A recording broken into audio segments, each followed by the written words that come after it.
After a bad car accident, I asked her to pick me up from the ER. She replied, "Sorry, I'm at lunch with my male best friend, can't just leave." I texted, "Okay." What the police officer told her when they approached her table at the restaurant changed everything about her dinner with her friend. You learn a lot about people in a crisis. I know this because I'm a paramedic. I see people on the worst day of their lives, every single day. I see how they react, how they treat each other when the sirens are wailing and the world is falling apart. I've seen strangers hold hands with the dying. I've seen husbands weep over their injured wives. I've seen the absolute best of humanity in the absolute worst of times.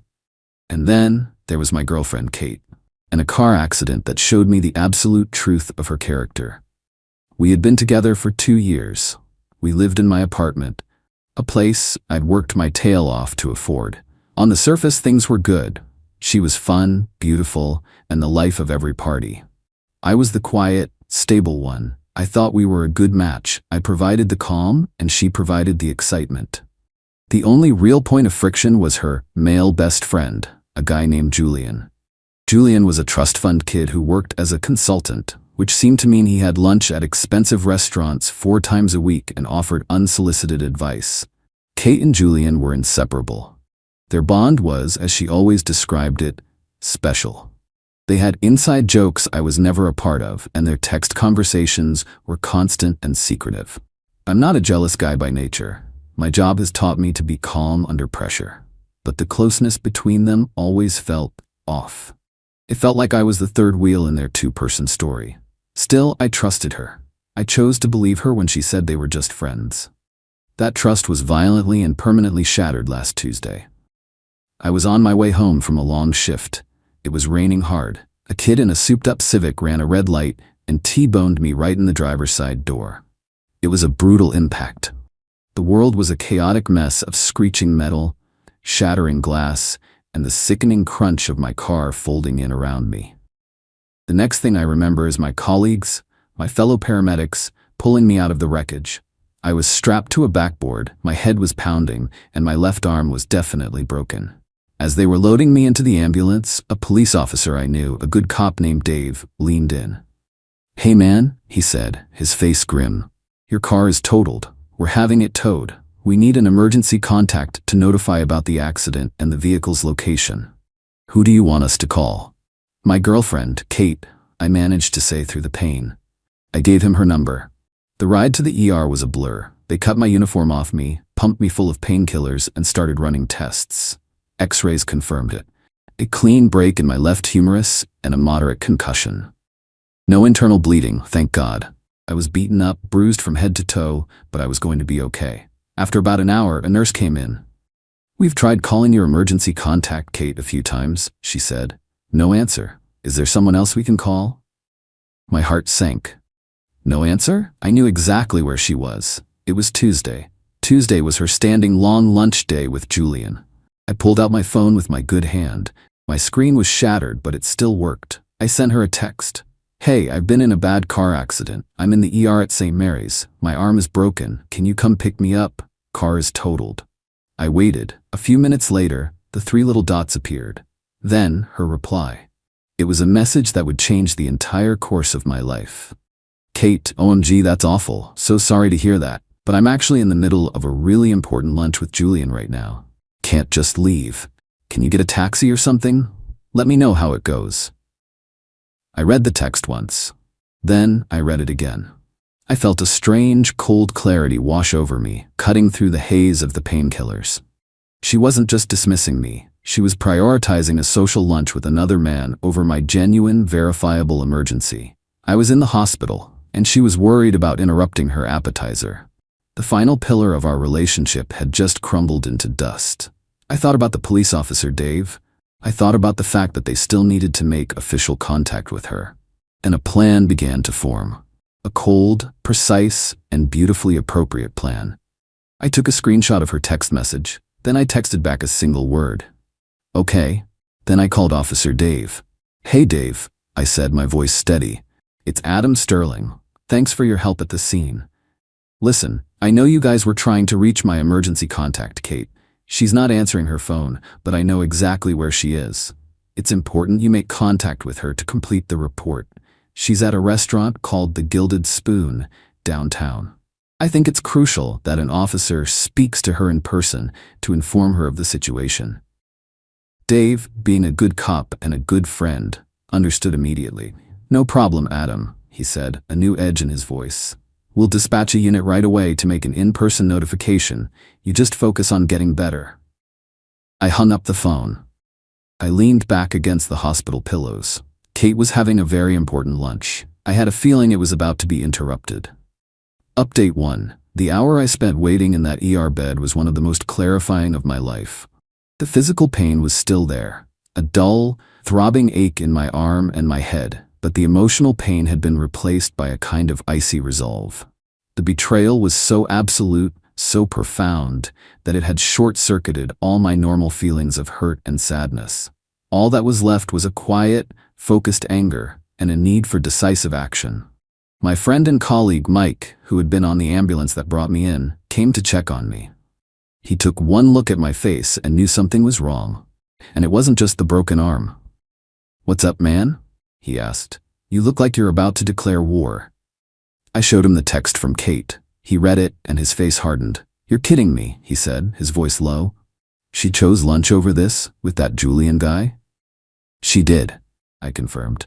"So what are you gonna do?" he asked. "I already did it," I said. "I had the police dispatched to her restaurant to make an in-person notification." Mike stared at me for a second, and then he let out a low whistle. "Dude, that is savage and brilliant." The story of what happened at the Gilded Spoon came to me later from Officer Dave, who had heard it directly from the 2 patrol officers he had sent. It was even better than I had imagined. The Gilded Spoon is one of those places that's all about appearances. It's expensive, it's trendy, and it's always filled with people who want to be seen. Kate and Julian were apparently seated at a prime table near the window, laughing and sharing a bottle of overpriced rosé. 2 uniformed police officers walked into the restaurant. The place immediately went quiet. Cops don't just show up at a place like that for no reason. People started staring, whispering. The officers walked calmly and deliberately through the dining room, their eyes scanning the tables. They stopped directly at Kate and Julian's table. One of the officers, a tall, imposing guy with a serious face, looked directly at Kate. "Ma'am, are you Kate Miller?" he asked, his voice calm but loud enough for the surrounding tables to hear clearly. Kate looked up, her face a mask of confusion and annoyance. "Yes," she said. "Is there a problem, officer? We're here regarding a major vehicle collision involving your partner, Mr. Adam Sterling," the officer stated, his tone flat and official. He was transported by ambulance to St. Mary's Hospital from the scene of the accident with significant injuries. The color drained from Kate's face. Julian was staring, his wine glass frozen halfway to his lips. The officer continued, his voice unwavering. "His vehicle was totaled in the collision. We have been attempting to contact you for the last 2 hours as you are listed as his primary emergency contact. Mr. Sterling informed us we could find you here. He asked us to make official, in-person notification of the incident and to inform you that you will need to coordinate with the towing company regarding the removal of any personal effects from the vehicle." Every word was a hammer blow. Major vehicle collision. Transported by ambulance. Significant injuries. Vehicle totaled. Emergency contact. The officer wasn't accusing her of anything. He was just stating the cold, hard, official facts. But in doing so, he was painting a picture for everyone in that restaurant to see. A man was in the hospital after a serious accident, and his girlfriend, his emergency contact, was enjoying a leisurely lunch with another man, completely unreachable. Julian, according to the story, looked at Kate with a new expression. The charming lunch companion was gone, replaced by a man looking at a stranger who had just revealed a core of shocking selfishness. The officer concluded his speech. "That is all, ma'am. You should probably head to the hospital." The 2 officers then turned and walked out of the restaurant as calmly as they had entered. They left behind a crater of silence, a table of half-eaten food, and the shattered reputation of a woman who had just been publicly exposed at her most callous. Her very important lunch was officially over. Update 2. The immediate aftermath was a predictable storm of chaos, which I observed from the calm, safe harbor of my hospital room. After being discharged from the ER with my arm in a sling and a handful of prescriptions, my sister came to pick me up. She had been my real emergency contact all along, and I had called her as soon as I was done with the police. The fury in her voice when I told her the story about Kate was enough to power a small city. She took me back to her place to recover. I had no intention of going back to my apartment until it had been purged of Kate's presence. Kate, of course, started blowing up my phone. A string of frantic texts and missed calls. "Adam, I'm on my way to the hospital. I'm so sorry, my phone was on silent."